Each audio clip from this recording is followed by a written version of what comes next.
Hello everyone, welcome to IAS point. और आज जैसा कि आपको स्लाइड में दिख रहा होगा कि आज हम लोग कौन सा टॉपिक डिस्कस करने वाले हैं, राइट। तो यहाँ पे जो ये है नीति आयोग, इसके बारे में आज हम लोग डिस्कस करेंगे, वो भी पूरा डिटेल से। बस इससे पहले हमने क्या क्या पढ़ा जरा उसको देख लेते हैं, देन उसके बाद स्टार्ट करेंगे, राइट। और ये भी देखना ज़रूरी है ना कि किस एग्ज़ाम के लिए कितना इम्पोर्टेंट है, जो भी चीज़ें हम लोग पढ़ रहे हैं तो वो रिलेवेंट हैं किसी भी एग्ज़ाम के लिए या नहीं है, या फालतू का टाइम वेस्ट कर रहे हैं। तो ये सारी चीज़ें थोड़ा-सा देखना और बताना मेरा काम है, आपका देखना काम है, राइट। तो अब हम यहाँ पे बात करें नीति आयोग की। ठीक है, नीति आयोग के बारे में अभी हम क्या पढ़ रहे हैं, गैर संवैधानिक आयोग। इससे पहले हमने पढ़ा था संवैधानिक आयोग, एंड आज मैं उसे रिकॉल नहीं करूँगी। आपको बताना है कि जो संवैधानिक आयोग है, मतलब कि मैं कुछ पदों के नाम बोल रही हूँ, कुछ आयोग के नाम बोल रही हूँ, और आपको ये बताना है कि ये संवैधानिक निकाय है या गैर संवैधानिक निकाय है, राइट। एक है राज्य सूचना आयोग, ध्यान से सुनिएगा, ये आप लोगों के लिए होमवर्क है और बताना ही है। पहला है राज्य सूचना आयोग, दूसरा है यहाँ पे कि जो आपका राष्ट्रीय मानव अधिकार आयोग है वो है, और तीसरा है आपका जो हमारे होते हैं CAG। ठीक, इन तीनों में से बताना है कि कौन से आपके संवैधानिक निकाय के जो संवैधानिक बॉडी है किसकी, और किसकी गैर संवैधानिक बॉडी, ये आपको बताना है, राइट। तो आई होप कि मैंने इतना डिटेल से समझाया है तो आपको ये बताने में कोई प्रॉब्लम्स नहीं होगी, और हो रही है तो फिर तो दिक्कत है भाई, थोड़ा और आपको एफर्ट लगाने की ज़रूरत है। और अच्छे तरीके से आप पढ़िए, नोट्स बनाइए, ताकि प्रॉपर रिवाइज कर पाएँ और प्रॉपर क्वेश्चन का आंसर दे पाएँ। बिकॉज क्वेश्चन ऐसे ही बनते हैं कि आपसे पूछ लिया गया कि नीति आयोग एक कैसा आयोग है या कौन सी बॉडी है, तो आपको ये बताना पड़ेगा ना भाई कि ये संवैधानिक है, गैर संवैधानिक है, सांविधिक है, कानूनी है, क्या है, वो हमें बताना पड़ेगा, राइट। तो आज हम लोग जो पढ़ रहे हैं गैर संवैधानिक में, हमने कई सारे टॉपिक डिस्कस किए हैं, जिसमें से एक है नीति आयोग। अब देखो, नीति आयोग सब पढ़ने से पहले हमें जानना जरूरी है इसकी कहानी। तो थोड़ा सा मैं यहाँ पे उसकी कहानी बताऊंगी, लेकिन आपको क्या करना है कि एक रफ और पेन अपनी जो जहाँ पे भी आप लिखते हो उसे चुपचाप उठा लेना है, और जितनी बातें मैं बोलती जाऊँ, जहाँ जहाँ पे बोलती जाऊँ कि point to be noted, so note करते जाना है, राइट। क्योंकि ये हमारे लिए, जब आप नोट करोगे ना तो आपका टाइम जो है बचेगा, मतलब टाइम का ये होगा कि आपने सही जगह पे यूटिलाइज किया। पता चले वीडियो देख लिया आपने, कोई मतलब नहीं, कोई चीज़ें हमसे बन नहीं रही, याद नहीं हो रही, तो क्या ही मतलब है, मतलब टाइम भी खराब हो गया। अभी तो ठीक है आपसे बन रहा है, आप देख रहे हो, बाद में क्या होगा, सारी चीज़ें स्किप हो जानी है, ठीक है, बहुत कुछ पढ़ना होता है। तो उसे हम बार बार पढ़ते हैं, बार बार देखते हैं, तब चीज़ें जाके हमसे बनती है। एंड सक्सेस का एक ही मंत्रा है कि आपको मेहनत करनी ही पड़ेगी, चाहे आप कुछ भी कर लो, ठीक है। कोई लक वक कुछ नहीं होता है, होगा 1%, 0.01% आप कह सकते हो कि आपका लक है, लक फैक्टर साथ दे गया, आपका सिलेक्शन हो गया, आप तो एवे ही ट्राई मार रहे थे और हो गया। तो बहुत ही कम केसेज होते हैं, राइट। ज़्यादातर केसेज वही होंगे, जो हार्ड वर्क करेगा वही पाएगा। तो ये आपके ऊपर डिपेंड करता है कि बस अंदर इच्छा है कि हमें करना है, या उस इच्छा को पाने के लिए हम पूरा, मतलब जिद जुनून जो भी है सब कुछ लगा के इसमें अपना सब कुछ झोंक दिए हैं। और यकीनन यदि आपने ऐसा किया है तो आपकी जो किस्मत है ना, वो भी सोचेगी कि इस बंदे से तो अब मुझे बेवफाई नहीं करनी चाहिए, चाहे और किसी से कर ले वो चलेगा। तो इसको अब थोड़ा सा कहानी को ध्यान से सुनिएगा। यहाँ पे जो नीति आयोग है, इससे पहले था योजना आयोग, ठीक है। तो योजना आयोग, आप फीडिंग डालेंगे पहले योजना आयोग। योजना आयोग के बारे में यदि हम देखें, यहाँ पे इसका फॉर्मेशन कब हुआ था, ये जो योजना आयोग है, योजना आयोग का फॉर्मेशन हुआ था, सॉरी यहाँ पे आयोग होगा, इसका फॉर्मेशन हुआ था 15 मार्च 1950। ये टाइम है योजना आयोग के बनने का। कौन सा टाइम है? 15 मार्च 1950। देन उसके बाद इसके पीछे की कहानी क्या है, तो आपको पता है जब 1950 में हमारा संविधान लागू होता है, यानी कि बन के तैयार होता है, पूरा लागू कर दिया जाता है, वो तो 26 जनवरी 1950, जिसे हम रिपब्लिक डे के रूप में मनाते हैं। इस दिन से क्या हुआ था कि तब सोचा गया था कि भाई अब क्या किया जाए, प्लानिंग कमीशन का भी, हाँ, यहाँ पे कहीं ना कहीं जब संविधान तो लागू हो चुका है, लेकिन अभी जो हमारे देश की पब्लिक है, क्योंकि 1947 का जो टाइम था उस टाइम हम स्वतंत्र हुए थे, और स्वतंत्र होने से पहले जो बड़ी बात हुई थी कि भारत और पाकिस्तान का क्या हो चुका था, विभाजन। ये हो चुका था यहाँ पे भारत और पाक का जो था डिवाइडेशन हो चुका था, जिसमें से कि जैसे घर का बंटवारा होता है तो आधी आधी चीज़ें हमें देनी पड़ती है, तो वहाँ पे भी कुछ वही कंडीशंस थी कि एक तो बंटवारा होता है, बंटवारा इस हिसाब से होता है कि भाई जितना मतलब ये था कि लैंड के हिसाब से नहीं हो रहा कि कौन सी भूमि किसे दी जाएगी, मतलब ऐसा था कि जहाँ पे मुस्लिम रह रहे हैं वो पाकिस्तानियों के उसमें जाएगा, जहाँ पे हिंदू रह रहे हैं वो हिंदुस्तानियों में आएगा, था तो ऐसा ही। लेकिन इसमें ये भी एक चॉइस दी गई थी कि जो भी पहले तो रियासतें चलती थी कि जो भी रियासतें यदि किसी में नहीं शामिल होना चाहती तो वो क्या रख सकती हैं, फ्री भी रह सकती हैं। ठीक है, ये बात तो हो गई, सबसे झगड़े की जड़ यही थी। देन उसके बाद क्या हुआ कि इसमें से कुछ हिंदू हैं जो कि पाकिस्तान नहीं जाना चाहते हैं, कुछ मुस्लिम हैं जो कि पाकिस्तान नहीं जाना चाहते हैं, कुछ अदर कम्युनिटी के लोग हैं जो नहीं जाना चाहते हैं, तो वो वहाँ से आके यहाँ पे रह सकते हैं। बट मेजर जो डिवाइडेशन हुआ था रीजन यही था कि हिंदू मुस्लिम वाला कॉन्सेप्ट था। ठीक है, कोई लैंड का वो नहीं था कि हमें इधर की भूमि दे दो उधर की भूमि दे दो, ऐसा नहीं ना। ये था कि जहाँ जहाँ ये कम्युनिटी के लोग रहेंगे उनको वही जितने से रह रहे उतनी भूमि क्या की जाएगी, उनके अंडर में चली जाएगी। तो ऐसे में जब विभाजन हुआ तो आपको पता ही है कि मतलब कितनी सारे जो पूर्वी पाकिस्तान, क्योंकि इधर भी ये बंगाल साइड में क्या रहते थे, मुस्लिम रहते थे, इधर भी काफ़ी ज़्यादा मुस्लिम रहते थे। तो वहाँ पे क्या किया गया कि बंगाल, ये इसे पूर्वी पाकिस्तान कहा गया, इससे पश्चिमी पाकिस्तान, अब जो बांग्लादेश है, हुआ बंटवारा हुआ। ठीक है, ये मेरा ये उद्देश्य नहीं कि मैं पूरे बंटवारे पे ही चली जाऊं, बस आपको ये थोड़ा कहानी बता रही हूँ कि स्टार्ट कैसे हुआ, कैसे किया गया। तो उस टाइम पे क्या हुआ था कि देखो, जब डिवाइडेशन होता है तो इनका तो हो गया लोगों का डिवाइडेशन होने के बाद बहुत ज़्यादा आप स्पेक्ट्रम पढ़ेंगे पूरा हिस्ट्री का, उसका देखेंगे, बहुत ज़्यादा मारपीट होती है। ठीक है, पाकिस्तान से भारत भगाए जाते हैं मुस्लिम, हिंदू भगाए जाते हैं, मतलब कि हिंदुस्तान से भी मुस्लिमों को मारपीट के भगाया जाता था। तो बहुत ही ज़्यादा विभाजन के बाद भी समस्या विकराल हो गई। यहाँ पैसा भी दिया गया था कुछ, ठीक है, खाने के भी लाले पड़ रहे थे, इतनी ज़्यादा दिक्कत आ चुकी थी। तो संविधान तो हमने बना लिया, संविधान लागू भी कर लिया, लेकिन अब मेन बात जो आती है कि पब्लिक को किस तरीके से अब हैंडल किया जाए, जो पब्लिक भूखों मर रही है उनके लिए क्या किया जाए, कैसे उन पे काम किया जाए, कैसे वर्क किया जाए कि बेहतर तरीके से हम पूरा अच्छे तरीके से विथ प्लान काम कर सके, राइट। तो उस टाइम पे नेहरू जी थे हमारे पहले प्रधानमंत्री। 1950 के टाइम में आपको पता है कि पहले प्रधानमंत्री कौन थे, नेहरू जी ही थे। इन्होंने क्या किया, ये जो रशियन मतलब यूएसएसआर था उसके बहुत बड़े, आप कह सकते हो कि वहाँ का जो कॉन्सेप्ट था समाजवाद, उसके मतलब बहुत ज़्यादा फेवर में थे। रसिया के फेवर में तो थे ही, पर इतना नहीं कह सकते कि बहुत ज़्यादा, बट हाँ समाजवाद ये बहुत ज़्यादा उसको फॉलो करते थे, किसको, समाजवाद कॉन्सेप्ट को। अब यहाँ पे जब समाजवाद तो था और उसी का कॉन्सेप्ट था एक जो प्लानिंग कमीशन। आपसे क्वेश्चन ये पूछा जा चुका है एग्जाम में, ठीक है, स्टेट पीसीएस के एग्जाम में पूछा गया है कि जो योजना आयोग है कौन से कॉन्सेप्ट पर इसे लाया गया था।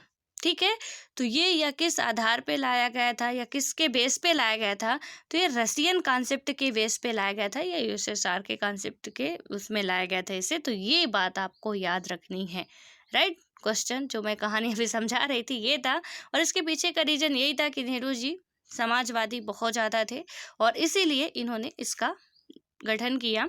ये था प्लानिंग कमीशन, ठीक है।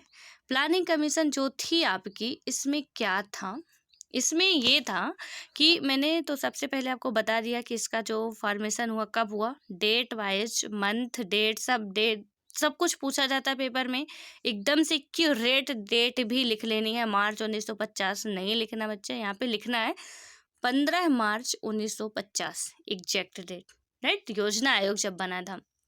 उसके बाद अब क्या हुआ कि देखो जो योजना आयोग था काम कैसे कर रहा था, हालांकि उस टाइम यदि मोदी सरकार भी होती ना तो वही करती, क्योंकि उस टाइम की वो नीड थी।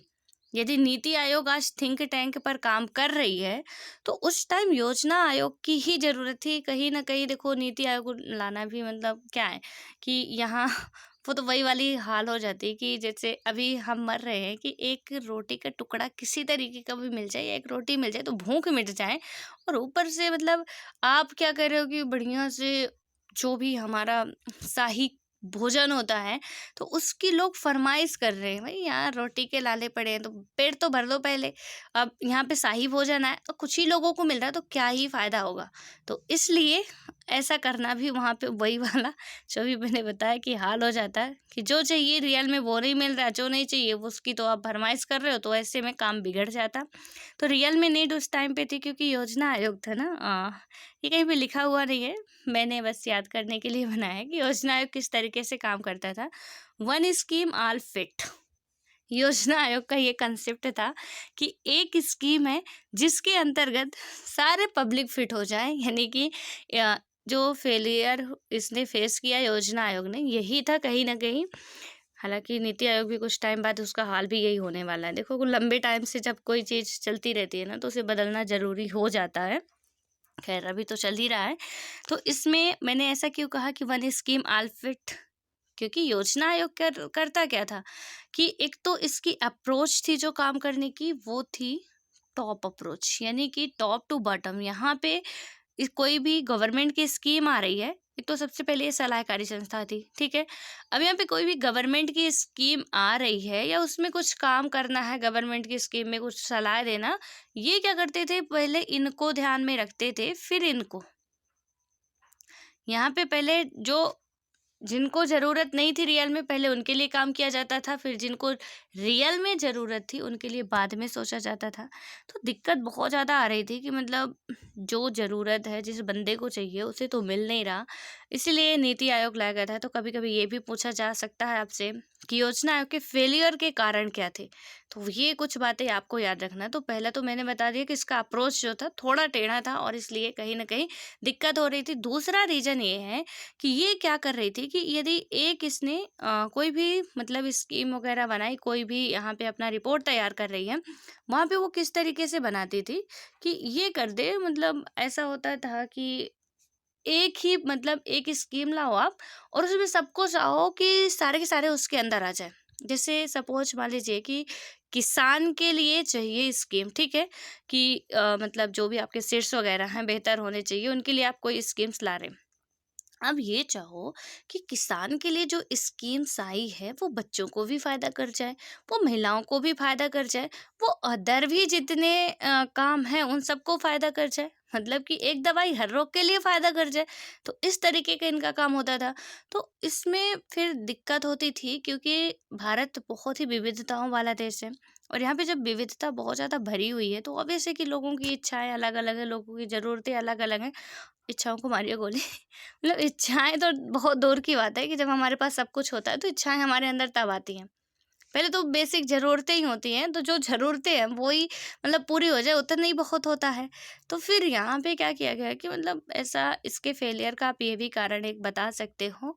तो पहला तो उसका अप्रोच था, देन सेकंड इसका फेलियर का जो रीज़न यहाँ पे हमने देखा कि इसका काम करने का जो तरीका था, वन स्कीम ऑल फिट वाला था।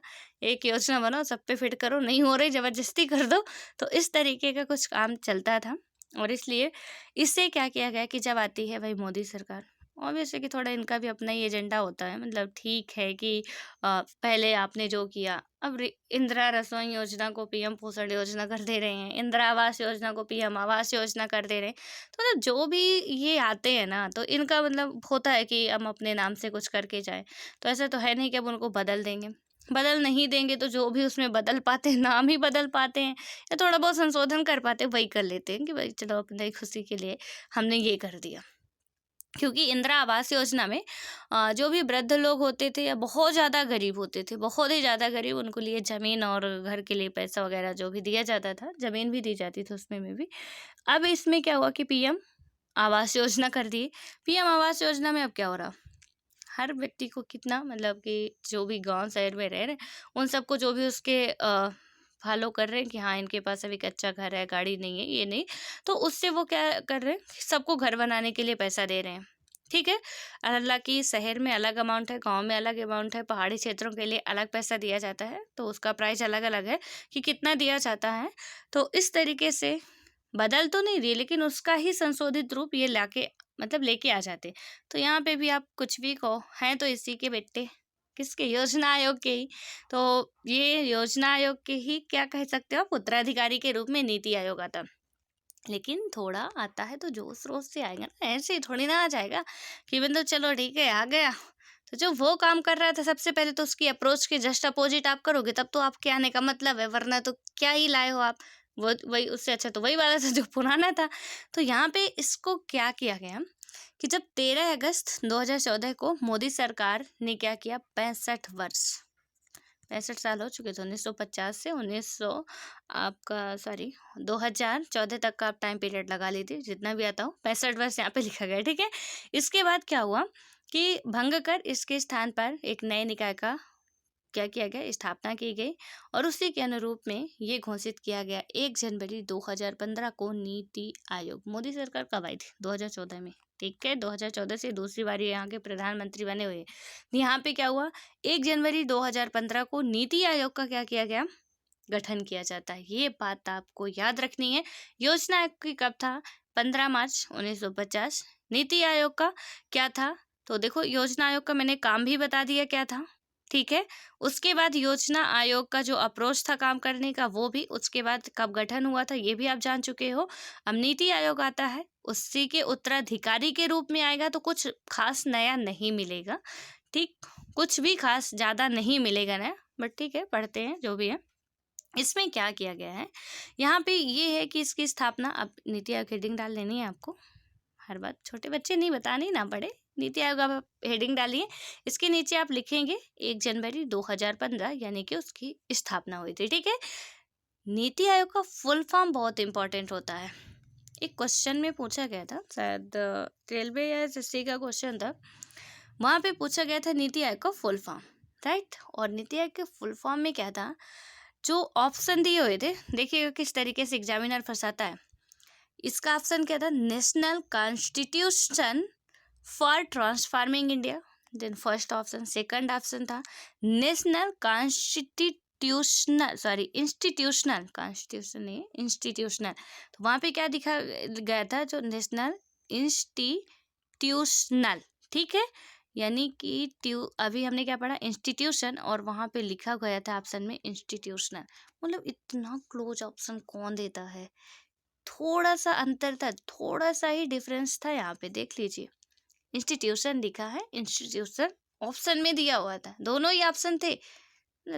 कोई भी पढ़ के ना ऐसा चक्कर खा जाए, और जो तो जिससे सबसे ज़्यादा बहुत अच्छे तरीके से कंठस्थ हो, कि बहुत अच्छे तरीके से वो इस ईगो पे जाए कि वो मतलब क्या हलवा क्वेश्चन आया यार, मतलब एग्जामिनर बनाने वाले को शर्म नहीं है ये ऐसा क्वेश्चन देने में, उसका पक्का 100% गलत होना है, क्योंकि ऑप्शन तो कुछ इस तरीके के दिए हुए हैं। तो बाद में घर आएगा तो सिर पटकेगा कि हे भगवान, ध्यान से तो देखे नहीं, शर्म तो हमें नहीं आई कि हमने क्या करके आ गए वहाँ से।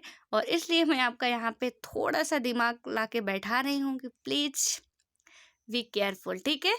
यहाँ पे क्या होगा, national institution for transforming India. हमें सावधान रहना चाहिए कि क्या कैसे पूछा जा रहा, पढ़ के पेपर देने चाहिए बच्चे, यहाँ पे ऐसे नहीं कि आ रहा हम गए पागल थे बना दिए क्वेश्चन, हमसे नहीं बनेगा तो किससे बनेगा, तो इसलिए ध्यान रखना, ठीक है। तो इसका फुल फॉर्म क्या होगा, इसे लिखते भी जाना है। ये हो गया आपका national constitution for transforming India, स्थापना 1 जनवरी 2015।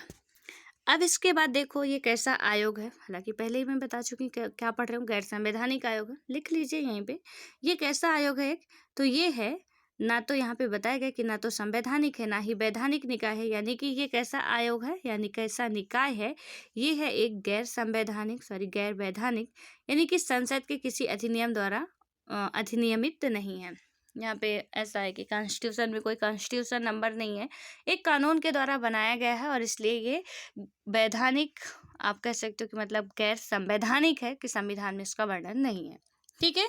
उसके बाद संविधानोत्तर भी इसे ही कहते हैं, गैर वैधानिक भी कहते हैं, तो ऑप्शन में कुछ भी आए लिख लीजिए, सारे वर्ड कुछ भी पूछ सकता है, ठीक है। तो क्या क्या, गैर संवैधानिक, या तो आप लिखोगे संविधानोत्तर निकाय, या तो गैर वैधानिक निकाय, एग्जामिनर का जो मन वो पूछ लेगा, फिर आप कहोगे हमने तो पढ़ा ही नहीं था, इसलिए लिख लीजिए।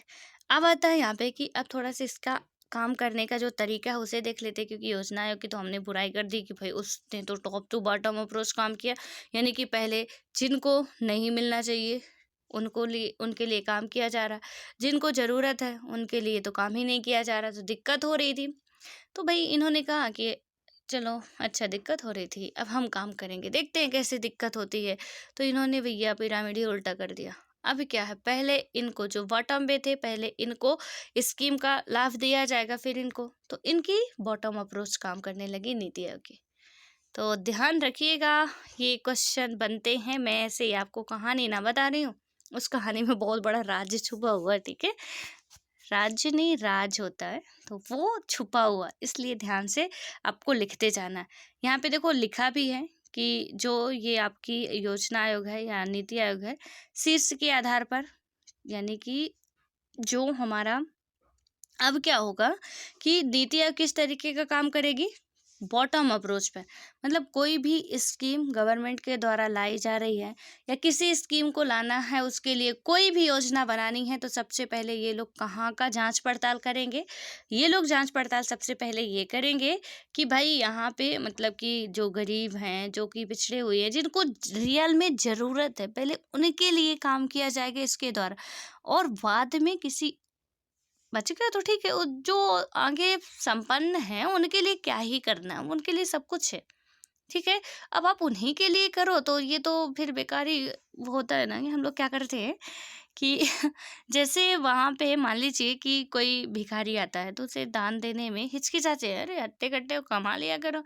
हाँ, लेकिन हम कहीं जाते किसी बड़े, जो थोड़ा भी रिच हुआ, रिच फैमिली होती है, ऑब्वियस मतलब होता ही है, यार 100 रुपये ही क्या दोगे, किसी के फंक्शन में आप गए, अरे 100 रुपये दे के आओगे, मतलब थू थू हो जाएगी समाज में, इतने बड़े आदमी के घर आप जा रहे हो वहां से, तो मतलब आपकी औकात ना हो, हमारी आपकी ना हो औकात ना, यदि गलती से किसी अच्छे लॉयल घराने में हम लोग चले गए, तो वहाँ पे पक्का 100% है कि 1000 से तो नीचे, मतलब 1000, 5000, 10,000 से नीचे तो कुछ बात बनने वाली नहीं है, क्योंकि आप उनके बराबरी करने जा रहे हो। रियल में जिसे जरूरत है, हम उसे 10 रुपए नहीं दे पा रहे थे, लेकिन हम वहाँ पे जाके सिर्फ दिखावटी के लिए कि मतलब थू थू हो जाएगी समाज में, और उसके लिए हम उन्हें 10,000, 5,000 दे के चले आएंगे बड़े इज्जत से।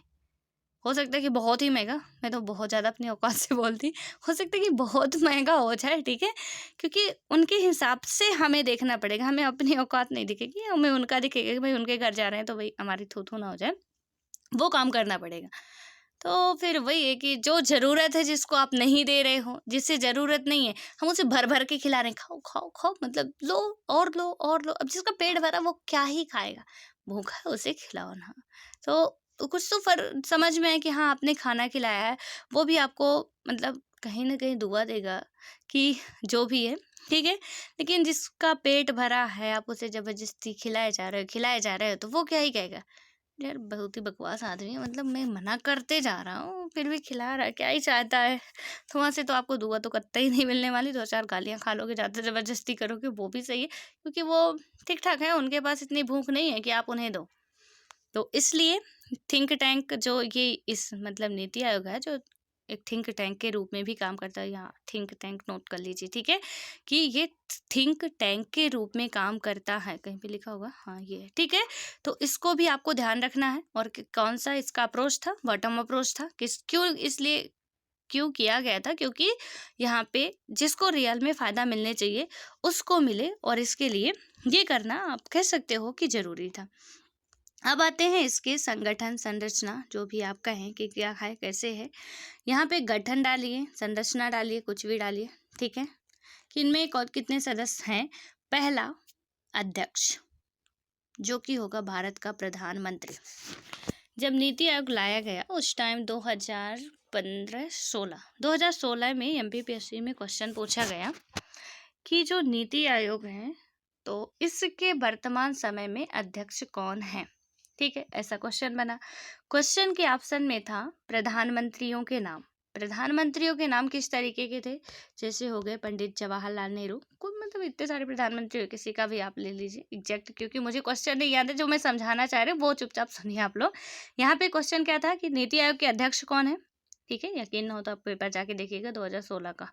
वहाँ पे उसके बाद क्या हुआ कि जो पंडित जवाहरलाल नेहरू, उसके बाद आ गए इंदिरा गांधी जी, ठीक है, उसके बाद आपका आ गया यहाँ पे जो मनमोहन सिंह जी हैं, देन उसके बाद यहाँ पे आपके आ गए मोदी जी। ठीक, योजना आयोग आपको पता, अभी मैं पूरी कहानी बता चुकी हूँ कि योजना आयोग का क्या था, नीति आयोग का क्या था। अब इसमें भी आप गलत करो थप्पड़ खाओगे फिर, क्योंकि यहाँ पे ये जो जितने भी थे ना, इनके टाइम पीरियड में तो आया नहीं। मैंने बताया कि मोदी सरकार आई 2014 में, 2014 के बाद एक खेला हुआ यहाँ पे, जो इतना कांड था यहीं पे हुआ बाद में। ठीक है, तो ये जब नीति आयोग की हम बात करेंगे, यहीं पे योजना आयोग पूछा जाता तो बात अलग थी, नीति आयोग पूछा गया था। अब आप सोच रहे हो कि यहाँ पे भारत के प्रधानमंत्री लिखा है, इनके नाम क्यों लिख दिया? जी, मैं यही समझा रही हूँ कि इनका हेड जो होगा वो होगा भारत का प्रधानमंत्री। मान लीजिए कि आज के टाइम पीरियड पे मोदी ही हैं, अच्छी बात है कि नीति आयोग के यही अध्यक्ष होंगे। लेकिन राहुल जी बन जाते अभी दूसरी पंचवर्षीय में, तो राहुल जी बन जाते यदि प्रधानमंत्री, तो वो भी इसके अध्यक्ष हो सकते थे।